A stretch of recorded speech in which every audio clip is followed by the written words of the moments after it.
আমি নবী কথা দিলাম রে, আমি নবী হাসরের ময়দানে থাকতে আমার একটা উম্মত জাহান্নামে নিতে দিব না।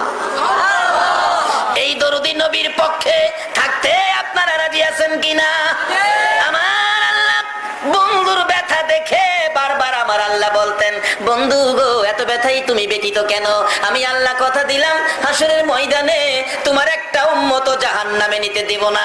যতক্ষণ পর্যন্ত তুমি নবী খুশি না হইবা ততক্ষণ পর্যন্ত আমি আল্লাহ জান্নাতের দরজা বন্ধ করব না।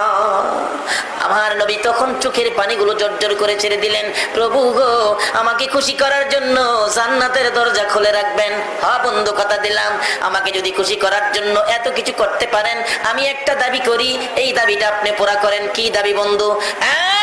প্রভু হাসরের ময়দানে আমার উম্মতের গুনার খাতাগুলো আমি নবীর হাতে দিলে আমি খুশি।